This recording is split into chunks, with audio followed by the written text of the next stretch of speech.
So now I'm happy to introduce the first panel discussion, Stories from the Field, which highlights the variety of mini forest experiences, including urban areas, school grounds, residential spaces, and rural farms. I'm going to introduce our four speakers in the order that they will be presenting. So, Caseylee specializes in leading community groups in transforming polluted lands into functioning ecosystems.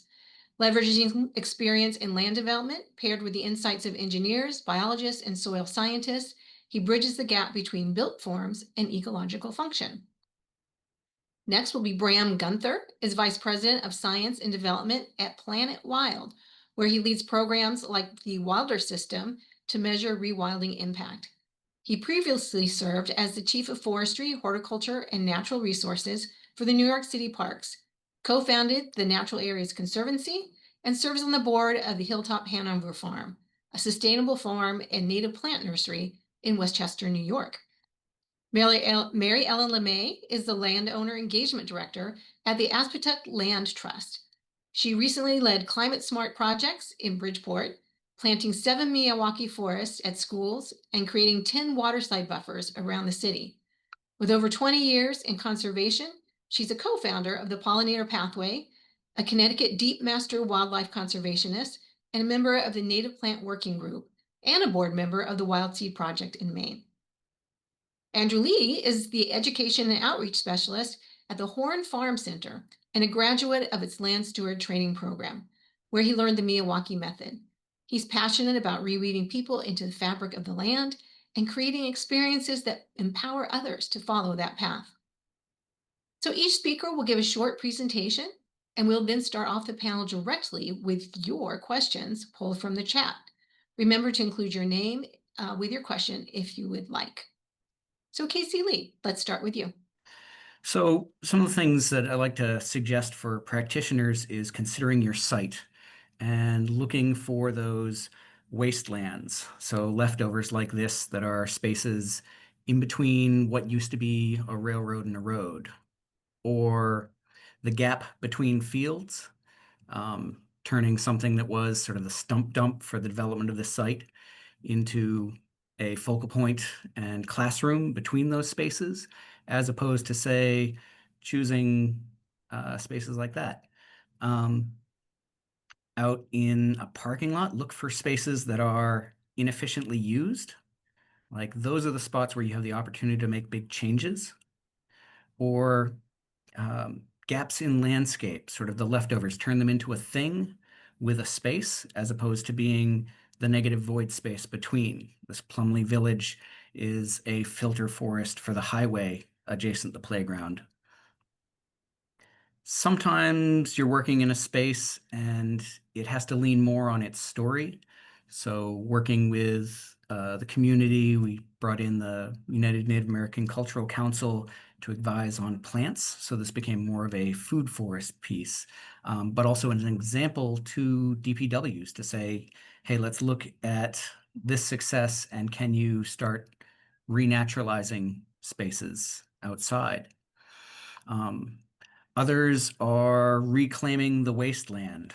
So taking things that are polluted or infested, like these fields of Phragmites on an old GE site, and converting those over for forest. And then talking about our story, getting these pieces out. So yes, there's a lot of science to it, but lead people into that gracefully and talk about the difference between the forest and just a plantation. And the secret is really in the soil. Talk about the relationships inside that forest. We bring people funguses and sort of explain how these are working with our plants, or have a macroinvertebrates petting zoo. So that jar of tiny forest creatures, your forest is not just a plantation, it is a community. But getting people into that forest mindset means they need some real forest. So just like Miyawaki going out to collect things, take your community out and have them find some of these pieces. Take a couple of your seedlings from the local as the studs. And then you get into the processes of establishment and just like anything else, early establishment is very important. Make sure things get the water they need because they get lost that way. When we get into planting, um, volunteers are great, but you will also need to follow them around, particularly if you're using portions in bare root, and correct that. You give them some instructions, but sort of be there to tell the stories of the plants and the animals that they're inviting. This is more about bringing people to forest and getting that forest to be a part of our culture inside the city than it is about the object itself. And it's built on these relationships. So the best stories we can tell are who are the communities that we're serving. So our urban housing crisis is for these single mother bees. It's for birds that are the immune system of our city. And that helps to bring people back and get them to do some maintenance with you. So working into permaculture and telling the story of soils by doing little habitat pieces. This isn't a maintenance event, it's an educational piece. So we can blend in some old growth forest aspects into these young forests. And yes, there's a lot of range for trying different things. One of our biggest pressures ends up being browsers. So there are a couple different ways to manage that at different scales. The other one I find for pressure is politics. So have your stories ready to back your local officials who stuck their necks out for this in advance and be ready to come back and stick a fence on it if it's too weedy for the neighbors.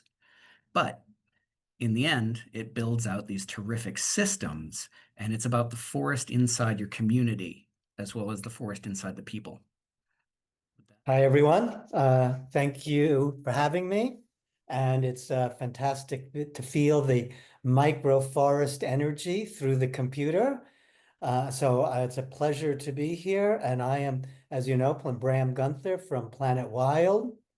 We are a sustainable and ecological design, build, and monitoring company based in the New York City metro area. We are a for-profit company, just to distinguish us from nonprofits and municipal work that I have been part of my whole life, but now I am taking the for-profit approach to ecological restoration. Our overall goal is to rewild the metropolitan areas of the United States, 40 to 60 million acres of land held by 77 million landowners. I see this as the third great wave of American conservation, the first wave being our great national and state parks, then the big cities, the inner cities like New York City, where I spent most of my career. And now we're taking into account the wider metropolitan areas in which microforests, which is our brand name for mini forests, same thing, will feature prominently. So in specific, I'm going to talk about Planet Wild's experience with microforests. This is our branding for microforests. It's based upon a real forest, but we have prettied it up a bit. And our first microforest was on a corporate campus in Rye, New York, in Westchester County, which is right north of New York City. It's where I live now, and I am speaking to you from New York, from Westchester County. And this is about a 22-acre campus, and it is owned by Con Edison, which is the utility company in this area. And they were just beginning their initiative to support biodiversity in the region, and they hired us to understand the capacity to rewild or to restore their landscapes. And you can see it's a typical corporate landscape, a lot of grass, some trees, and they gave us this site here on the ridge, and then a site that mirrors the size of this site on the other side of the building, which is by a creek. So we had to take a different approach in species to each of these sites. And if you look at the picture to the right, this was after the first year. We concentrated the microforest on either end. This is 500 square feet altogether. And we were playing with sort of some meadow species in the middle. But this first iteration of microforest for us had us thinking about very basic things. What plants would work, ratios between canopy trees and understory trees, density levels, maintenance requirements, and as you'll see in the next slide, how do we design these things, particularly with pathways, which I think came up in the earlier presentation, and how important they are. And then here on the bottom right is a picture of this microforest on the campus from last summer. I do not have a picture from this summer, but you can see it's doing fairly well. Okay, so this next project of ours was in partnership with the Aspetuck Land Trust, and in particular, Mary Ellen Lemay, Mel, as we call her. And Mel and I were introduced to each other at a time where we were both thinking about how to address these types of landscapes, typical urban suburban landscapes, in this case, a school, lack of green spaces and environmental services, small scale blank slate landscapes, as I refer to them. The money for this project, which was ultimately on 7 schools across the city, and Mel will obviously give you her perspective on this project too, but the money for this came from the Connecticut State Department of Environmental Conservation. Did I get that right? Is that the right title, Mel? Agriculture, actually. Agriculture. And I point that out because this Connecticut, as well as New York, and I'll get to that in a second, are now on the state level supporting what they call climate smart forestry programs. And they are a way to get money for these types of projects. And we wanted to frame, this is the entrance to the school. The buses are here out on the street. This is where the kids are entering. This is where the parents are saying goodbye to them if the parents have brought them to school. We wanted to frame this area in a way so everyone who was there could experience the forest itself. Other people have said that. But what we were able to do,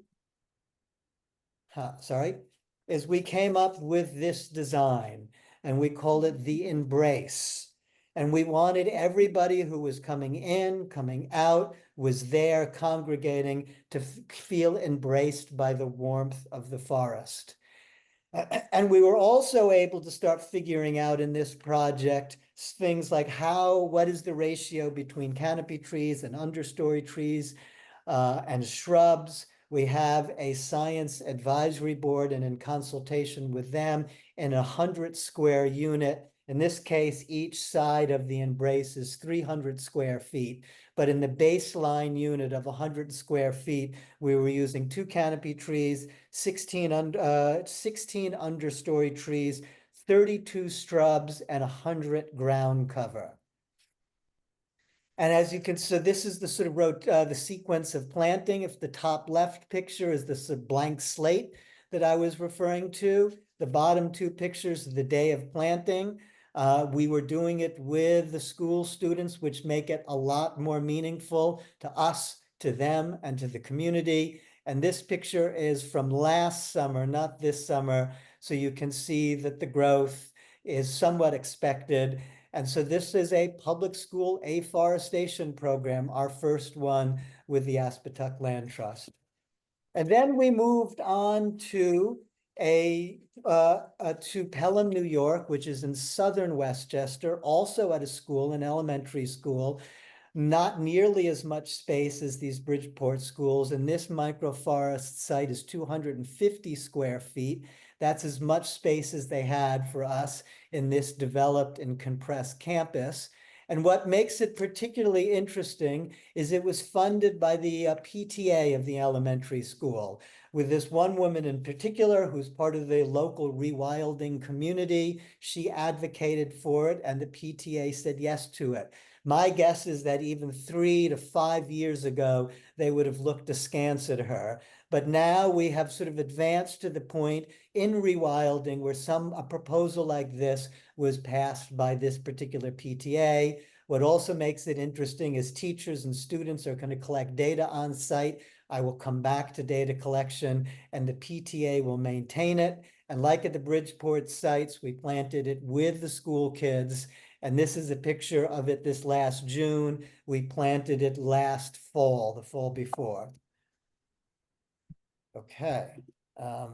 We then moved on to our first microforest on private property that we planted it this last season. This is in Mount Kisco, the northeast part of Westchester.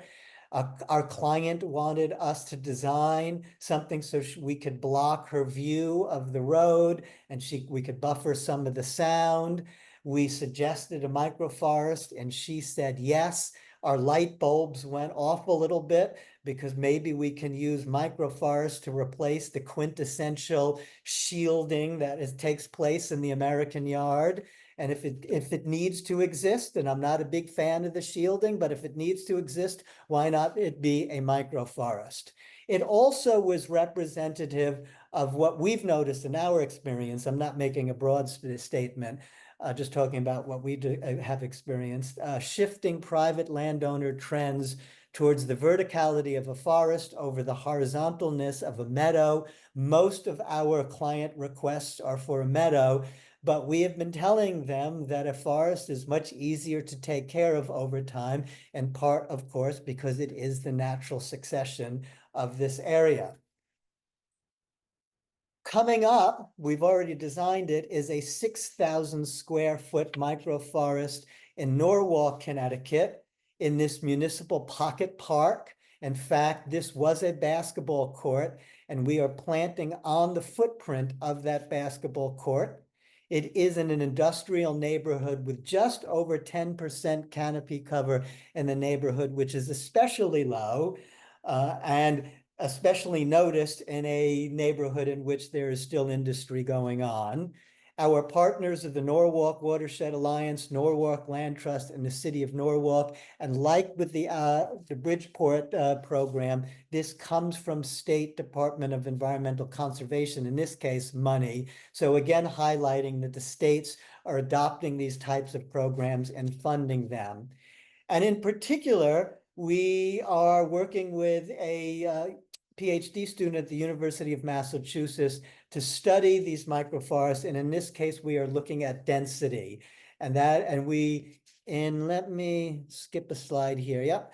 So the density that we are looking at in the deep forest, and I do want to point out that even in the 6,000 square feet, we were able to design for different components, different habitats within the microforest. And we'll be collecting data in the deep forest on full density, and that is sort of standard Miyawaki recommendations. Up in the margins in the grove on the top here, we'll be experimenting with 3/4 density, and then in the clearing, the wooded meadow, and the wildflower pockets with half density, and part because this is the closest part to the sitting area and the street, and the Norwalk Police Department wanted us to design for sight lines. Okay, next one. And then we are moving on next year to a larger project at the State University of New York at Purchase, which is in Westchester. This project is funded by the New York State Department of Environmental Conservation, but specifically their Urban and Community Forestry Grant Program, in which they called out microforests as something that they would like to experiment with. It's on 2 acres around this dormitory complex. The microforest that we're going to build is going to be 20,000 square feet, which I think will make it the largest in the Northeast. I'm not sure. We will continue our density study here. And what makes this even more interesting and community-minded is that professors and students are going to be collecting data and maintaining the site over 3 years, and that is paid for by the state. And we are also continue to experiment with microforests on private land. This is a 40-acre site, so bigger than the typical yard. And in the master plan, which we have designed for this client, includes microforests that will be used to extend existing woodland. And in this case in particular, this area is standing out for its importance as an ecological corridor and as a model for sustainable development or sustainable management of one's yard. The same in this South Salem site, which is ultimately a 50-acre site. But what is interesting here is we hired a botanist to help us understand all the native plant species that were in the area and how we could nurture microforest growth, but mainly with what's there already, but suffocated by weeds. And after a year, you can't really see it in this picture, but on the top of these pictures, we've already removed enough invasive species that tree species and woody species are coming back on their own. And then lastly, I want to talk about our wilder system. It is a tool to measure the impact of rewilding. We initially developed it to understand our own failures and successes, but we realized it could be used on a broader scale to measure the impact of rewilding. It issues a simple score. This is our way as a for-profit company to sort of engage people in a simple, easy way, something that they would understand. That score is composed of these 4 data streams: ecosystem services, habitat diversity, wildlife, which is really a proxy for pollinators, and land management, which is a survey of property owners. Do they mow? Do they not mow? Do they use pesticides? Do they not? That factors into the score. And the score is then linked to a set of customized recommendations and instructions for restoring a property's land. And that is the business model. The score is free. It'll even be free for Elon Musk if he asks, but you do have to pay for the recommendations. And that is how we've established our business model. And lastly, it is helping establish for all of us an ecological database on microforests. And that is important as the microforests become more popular and a more accepted way to restore our suburban land. We want these databases to understand how it's going over time. And thank you very much. Brief overview. This photo was, of course, looks familiar to most of you. I'm sure this is my first glimpse at a Miyawaki forest. It was from the Ecological Landscape Alliance in 2021, and it really just changed the the pathway that I would take in my land trust for the next 4 years. I was completely intrigued by the fact that this was a forest, and I wondered how this could possibly work. But it's quite the amazing photo, and it spoke 1,000 words to me. And as working at the land trust, what we do typically is protect land and open space and do landowner engagement. But we also have now focused on the urban areas of the city of Bridgeport, and what can we do as a land trust to help the community in Bridgeport understand our forests. So we bring the students to our forests.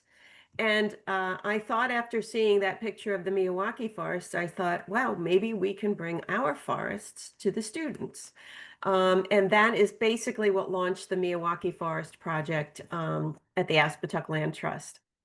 As Bram mentioned, this was a Connecticut Department of Agriculture grant. As a climate smart grant that had a forestry component to it.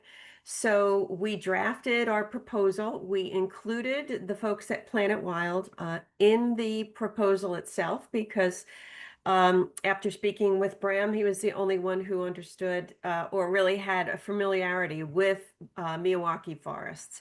And I thought that his and his team's experience in the New York City area would help us with this urban area of Bridgeport, Connecticut.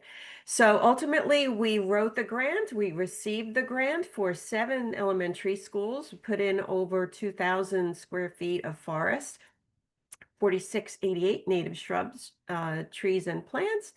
And we also integrated a student scientist program where we measure the benefits over time of increasing this native tree canopy. City of Bridgeport has the lowest tree canopy in the entire state of Connecticut. So this was an area where we felt that we could have an impact one location at a time. So this is a one-slide overview of the project. These are the 7 schooled sites that are circled there. And some photographs of the Planet Wild team working with the students at some of our first schools that were planted in the fall of 2023. So this was a true partnership with the Department of Agriculture, the Bridgeport Public Schools, Planet Wild, and a land trust. And as someone who works for a land trust, this project and the concept of Miyawaki Forests has just taken on a life of its own. So many land trusts and schools and municipalities are reaching out because they want to do these too. And so it's been a very exciting time for us. This is one of the schools that just had a big circle in the middle of asphalt. This was supposed to be a quote unquote rolling hill for the kids to roll on. And we thought, wow, this is perfect. This is our biggest microforest that we did with the Planet Wild team. This is about 1,200 square feet. As you can see, there are schools on the bottom of the photo, and then where the microforest is actually a city park. So this is a shared space. And it was just a perfect location to do this forest pod, as we call it. And as I was looking at ideas for designs, I came across this state of Washington indigenous school medicine wheel that was created. And I thought, wow, I love the way they created these 4 quadrants and brought paths in. So in the top right, you can see we sat with the folks at Planet Wild and designed this quadrant. And so that's what this is called, the Tisdale School. This is our biggest microforest. And this is that rolling hill today.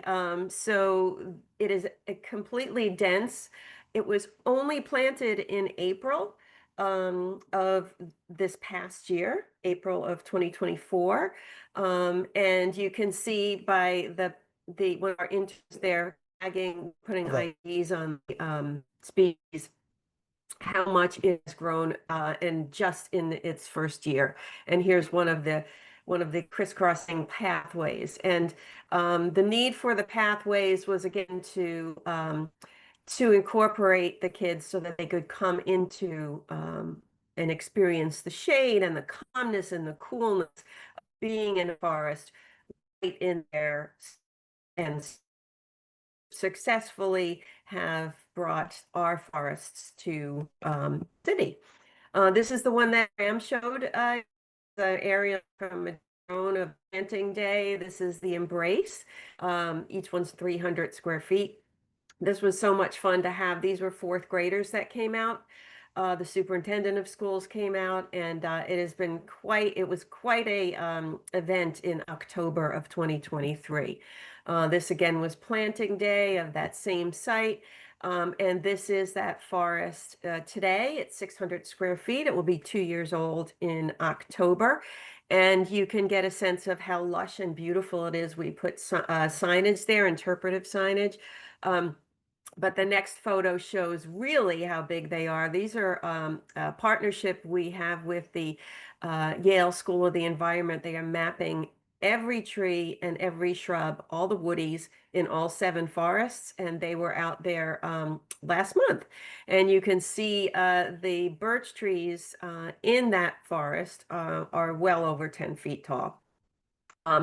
And we are also using the Wilder measuring tool to measure biodiversity and climate impact. And I like to do iTree in the classrooms. We found that the elementary schools, there were 7 elementary schools that we selected out of 45 schools in Bridgeport. The sweet spot has been 4th graders.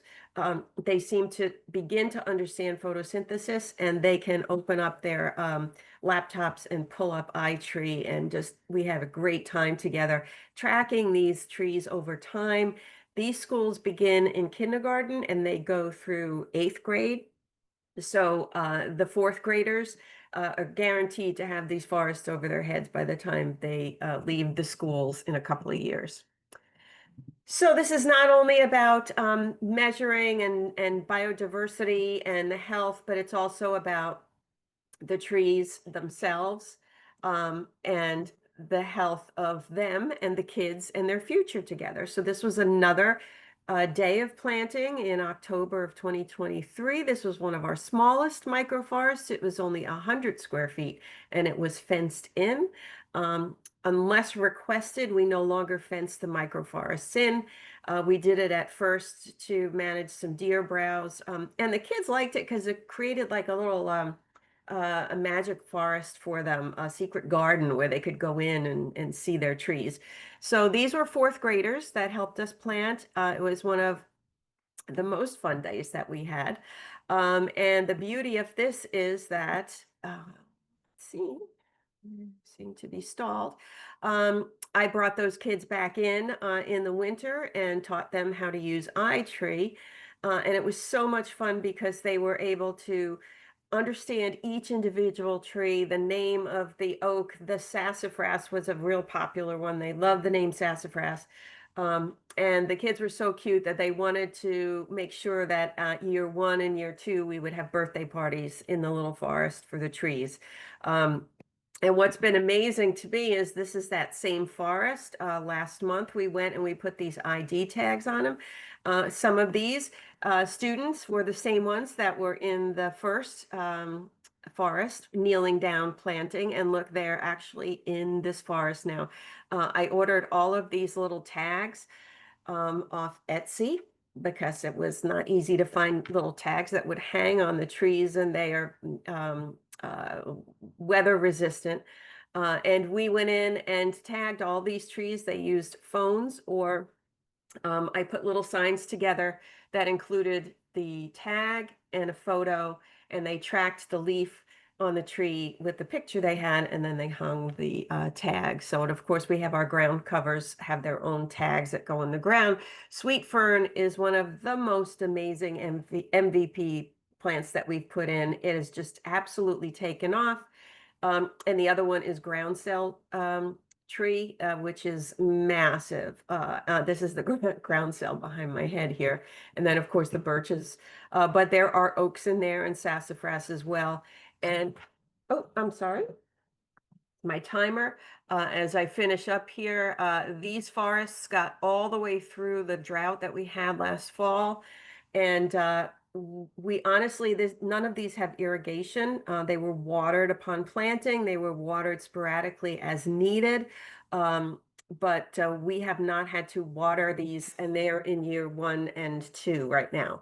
So these students, these are kindergartners at our Tisdale school, and there's one of our Planet Wild planters there. We had the younger kids come in with plugs and put the little plugs in, but the trees were in. But I realized when I was teaching one of the classes that the classroom setting and these students were so completely aligned with what a Miyawaki forest does. These students collaborate with each other just like the Miyawaki trees. I know that they're communicating underground. I know the roots are working with each other and they're supporting each other, and they're becoming healthy together. The growth is, we're starting small. We start young with the students as well, and they just have growth, both academic growth and physical growth, just like the trees.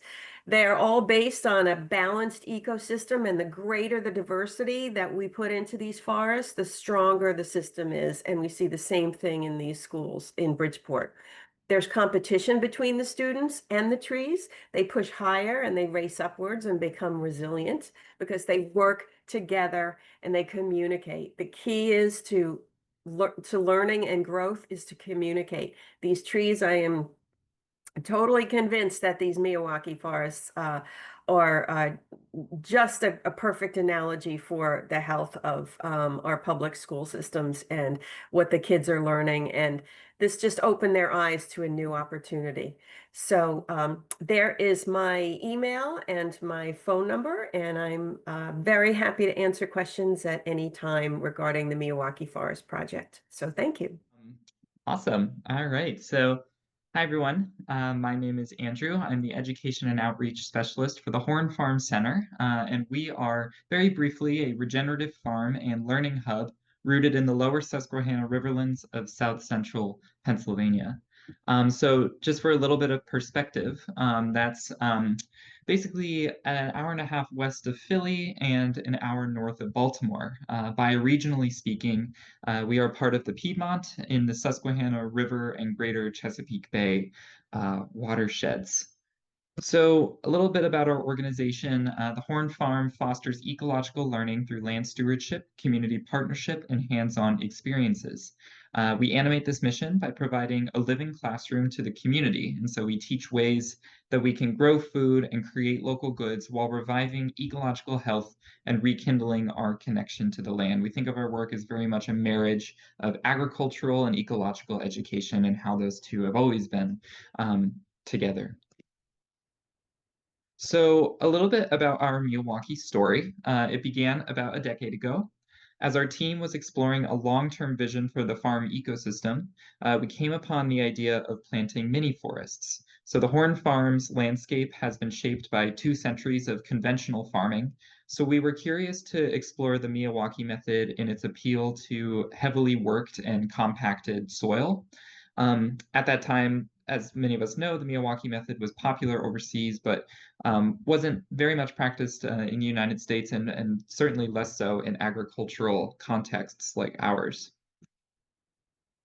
So our first planting began in the early spring of 2019. We nominated a low-lying boundary of what we call our demonstration field, where there's a thin strip of land that separates educational farming plots from a busy highway.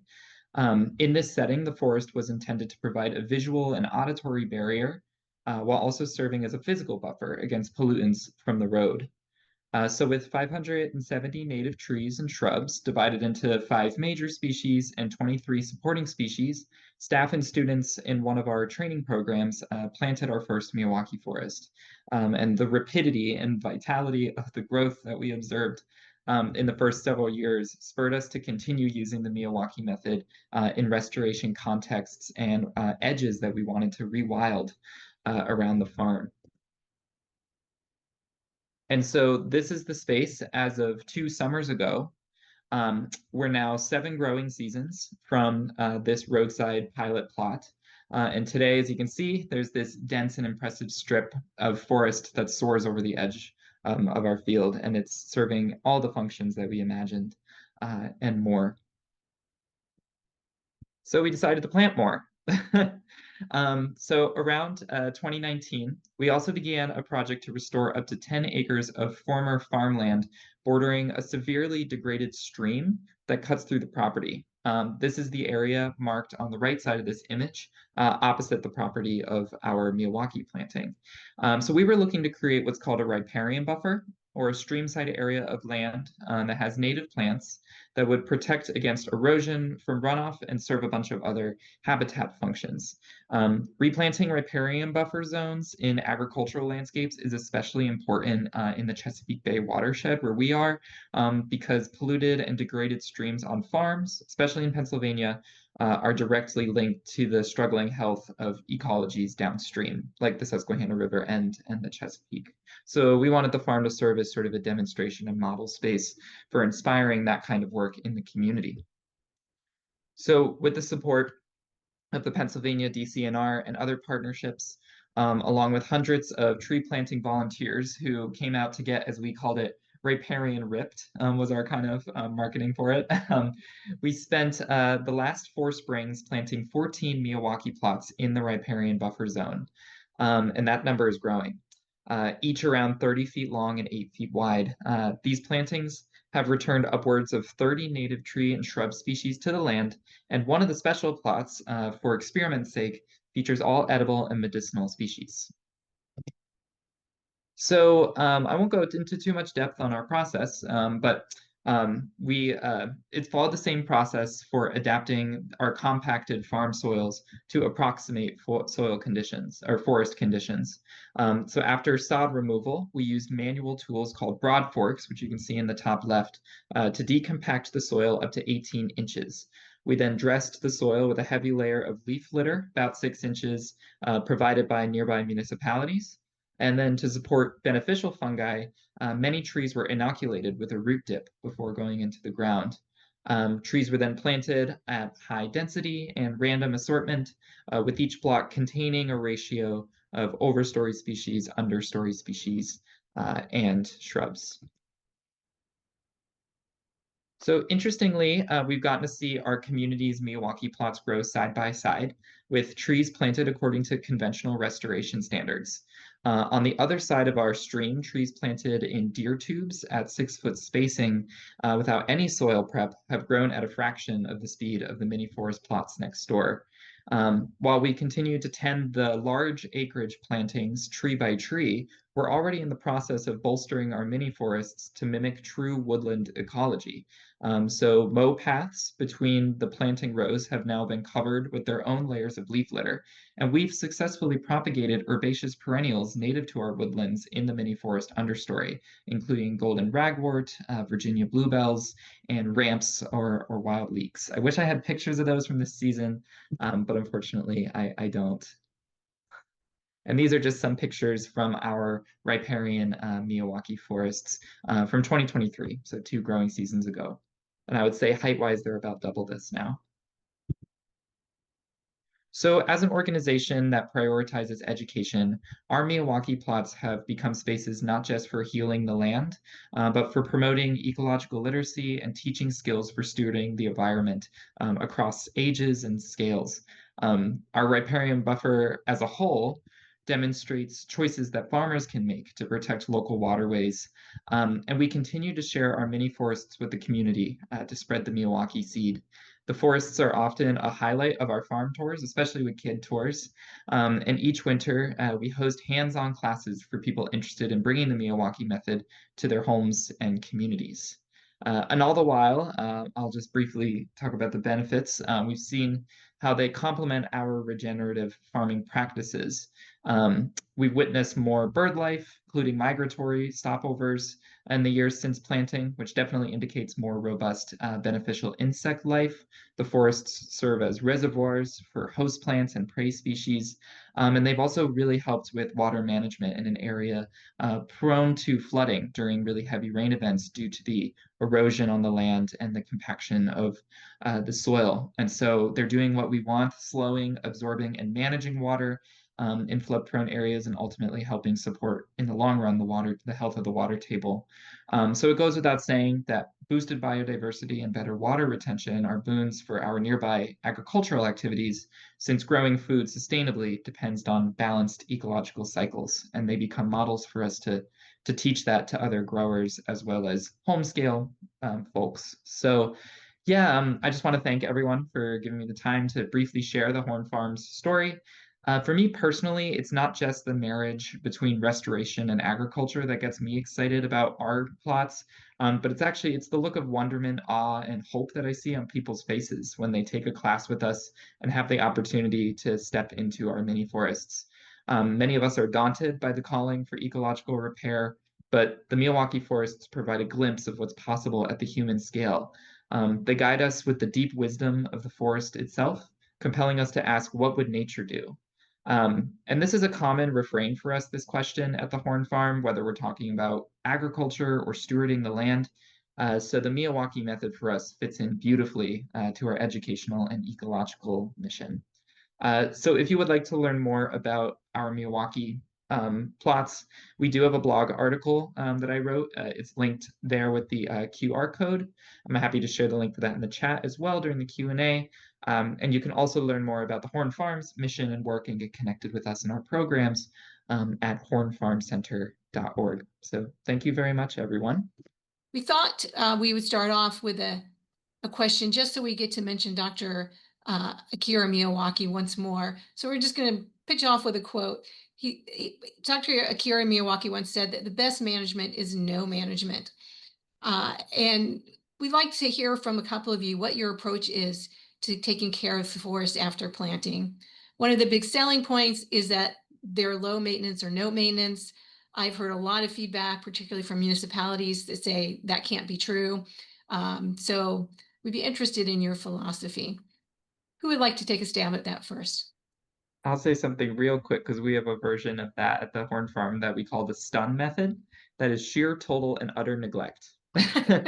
And part of the logic is the fact that in mimicking forest ecology, we are trying not to coddle the plants too much. So we didn't water them at all in the first season, except right after planting. But otherwise, we left them to fend for themselves, knowing that they would build the resilience over time to be robust. The only exception was during the drought year in 2021, we did go and water some of our smaller plots.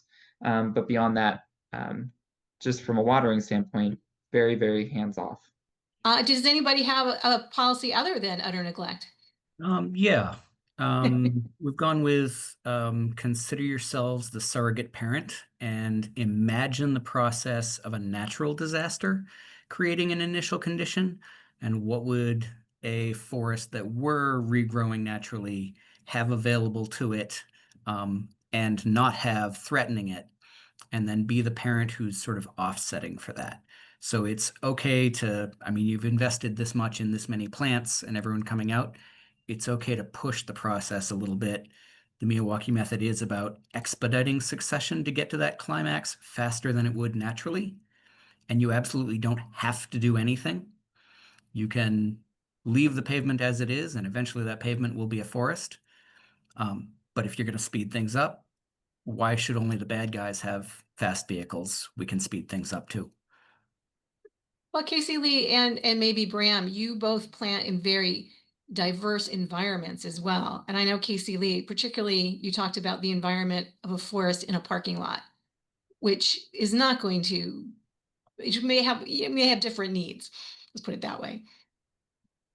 Yeah, in that the parking lot, like, yes, I could look at the NRCS and say what was here 400 years ago and try and plant exactly that, but the context wouldn't fit it at all. It has all this different things. So what are the type of landscapes that might mimic that environment and go, you know what, despite being an inland forest, this needs some aspects of a coastal forest, at least around its edges, to help it make the transition.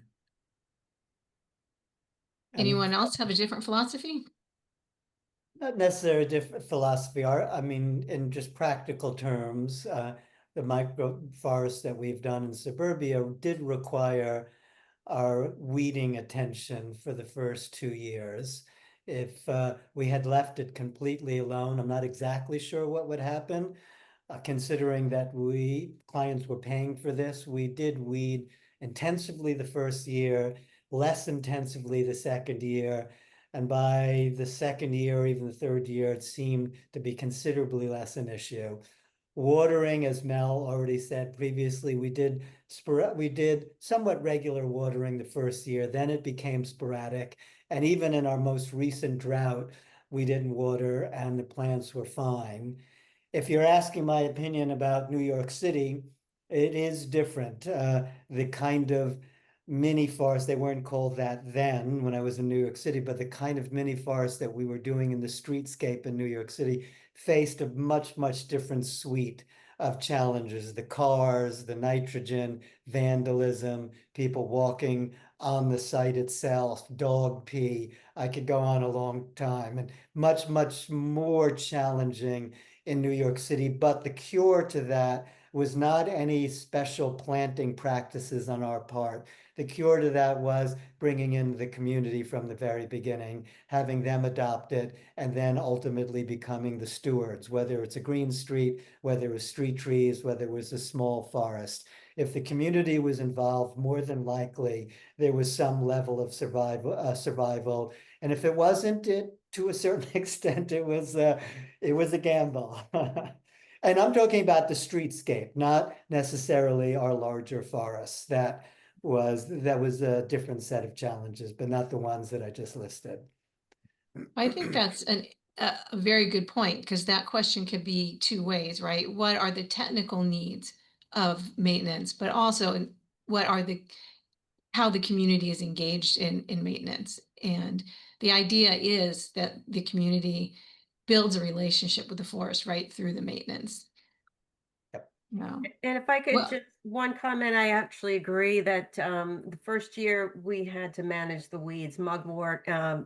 Mostly it was in the fridge or the edges and so that's something you have to watch. If you make paths, you're going to create more edges, so you're going to have to keep on top of the mugwort. But the second year has been amazing because the shade has really not only just prevented the growth, but also the ground covers in there were critical. So we, the aster, the whitewood aster that was in there, the sweet ferns, they got so big that they spread, and it created, especially the whitewood aster looks like when it blooms, it's like baby's breath all through the floor of this forest. It's just amazing. And that was able to push out a lot of the weeds the second year. What we are finding though is like most of these schools have no trees anywhere, so it's like a big open landscape, and so a lot of garbage and paper blows across the campus and captures inside the microforest, which, you know, we're actually picking up more garbage than we are weeds, which is interesting.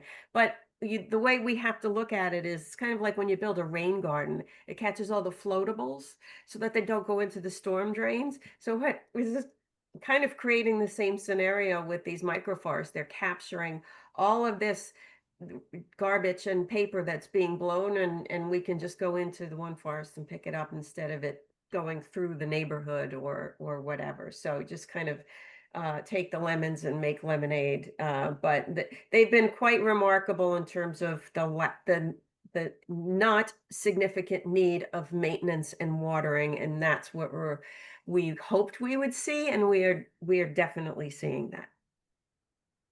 thank you, everyone. Let's move on to another question. So it seems quite a few people have been asking about soil prep. I know this could be a panel in itself, but maybe for people who aren't as familiar with the method, if a couple of you would speak to what is actually involved in the soil prep. I can start, partly because I'm going to start a little bit with the New York City experience and then go to the suburban microforest experience. You know, one of my biggest projects, initiatives was the Million Tree Program in New York City. And at first, the first year of that, we tried to do somewhat comprehensive soil amendments and parkland across the city. And we found it cost prohibitive. It was hugely expensive. And over time, we realized it wasn't necessary for us. So we did very, very little soil amendment. We did compost, a bit, maybe 4 inches of compost, and of course, mulch after the plants went in the ground. I took that New York experience to the suburbs, where I'm now at Planet Wild, and with the microforests, we do the same thing. We don't do nearly what Miyawaki is recommending in his literature. We do some compost and then some mulch on top, and that has been successful for us so far.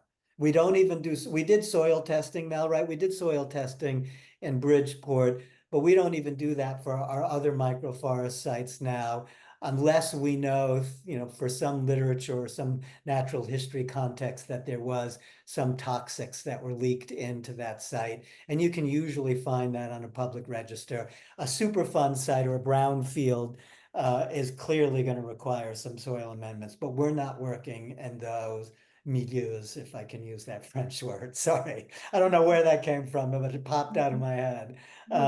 Feeling fancy there, Bram. Yes, in my t-shirt. Well, I wonder, Caseylee, you might have been doing a deeper soil amendment. In Is that places, so? contextual. So we approach the soil relative to mimicking in New England, and talking to people about the layers that they should see in their soil. So when we had the parking lot, we've got a gravel base, which has no organics. It doesn't represent the B horizon, which would have a certain amount of decayed organics and a root system in it. So there to mimic, say, the replacement of a legacy root system, we did till in some wood chip, which we got for free from the city. That was nice. Then we simply laid the compost on top. Took 2 different degrees of digestion on that compost. So that first layer of A horizon was from an older compost pile that the city had, and then a duff layer of a less digested compost as a top piece. And this is one of the things that we've been pushing is thinking of forest duff instead of mulch. Things in vegetative systems lean a little more bacterial and more towards arbuscular mycorrhizae and things that are endomycorrhizae. Whereas we get to the woody plants, we get more of a fungal balance and a thicker duff layer because they're producing it. So bringing in some of those fungally inoculated logs, Tramedes, auricularia, some pleurotuses, things that will sort of build a soil with us. So I love that because it's not the emphasis on how deep you go, but on what you include in the soil, and particularly creating that living soil layer, right? So very Depth interesting. matters based on your plant community's needs. You know, if you've got floodplain trees, they're going to want that more. If you're leaning part upland, you can go a little shallower. Yeah, interesting. I'm going to group a couple of questions here together that have to do with um, eh, community acceptance of the forest or convincing people that they want this forest. And the 2 questions are 2 concerns that I've often heard too as talking to people looking for sites for a forest. They don't look, these are wild trees, right? The look isn't what we think of as gardening or forest maintenance, right? So to some people, it looks unkempt or like weeds. And then the other issue is a safety issue. And particularly when we've tried to find sites in urban areas, either safety for children around schoolyards, Mary Ellen, or concerns about safety in dense urban areas where people have concerns about homelessness or drugs, et cetera. So I don't know if you've had to combat any of those concerns or, if they're valid. Mary Ellen, I'm particularly interested around schoolyards. So maybe you could start there. Was that ever a concern to have these in the schoolyards? We were very prepared for that question and we never got it. It That's never great. came up. And so we were not going to bring it up. But the whole line of sight issue, of course, around schools was a big deal. But these forests are far away from the building for the most part. So it's not, somewhere that anyone could hide close to the building. These were farther away. So it just never came up at any school with any principal at all with line of sight. And actually, they were excited to know that there were pathways through there so the kids could go through and feel the cool of the forest.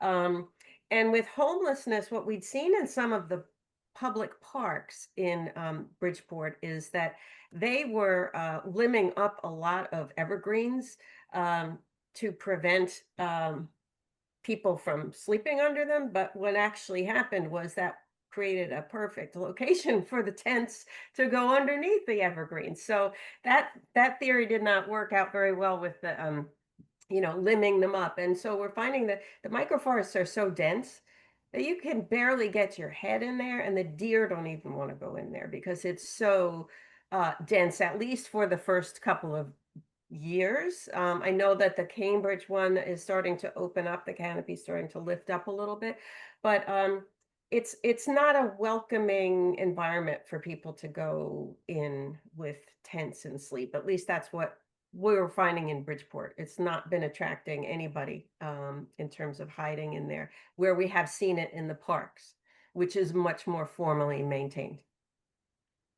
We haven't had pushback on the foresty nature of these when they're in cities.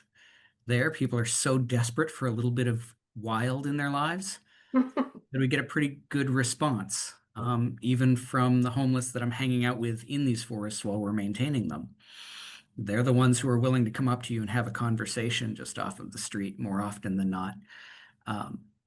It's suburban areas where this strikes against a certain set of values, and we have to be very careful not to shame legacy landscape.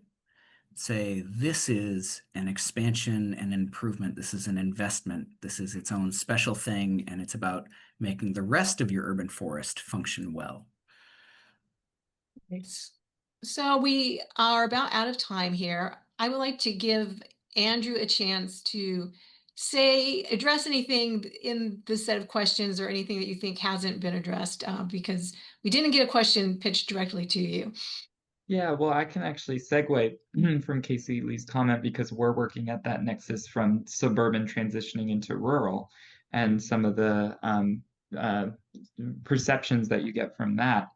And one interesting element I didn't have time to mention in my presentation about our entire riparian buffer project is that it's what we call a multifunctional riparian buffer, in the sense that its primary function is ecological restoration of native plant communities around that stream, and providing that protective barrier from the stream on the farm from the adjacent land uses. But a lot of the plants planted there were chosen intentionally because they can still be harvested in low impact sort of ways. And so, for instance, many of the plants we put into the riparian buffer in Miyawaki style plantings, like we prep the soil the same way, they're just not the high diversity plantings of the true Miyawaki ones, are what we call live staking species, basically wetland adapted species that we can harvest in the early spring and stake directly into the ground floodplain areas to help in restoration.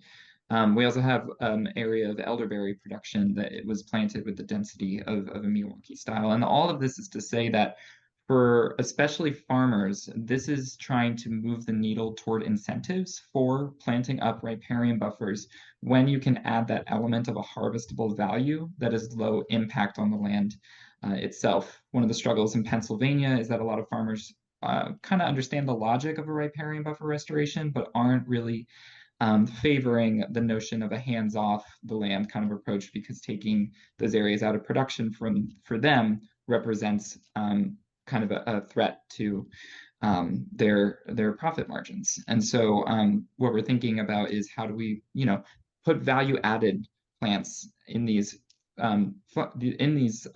systems that don't require the intense land uses that conventional crops do. And so that's that borderline there. And it's a form of agroforestry that we're kind of pushing the needle on through that. And so for farmers, that's what we're demonstrating. But we're finding with like homeowners and suburbanites and things like that also is an enticing element as well. This idea that your landscaping can double as a garden, and that you can have that level of relationship with it where you're growing edible and medicinal plant species. Our edible and medicinal plot of Miyawaki has everything from black raspberries to elderberries to nanny berries to all these sorts of really cool plants.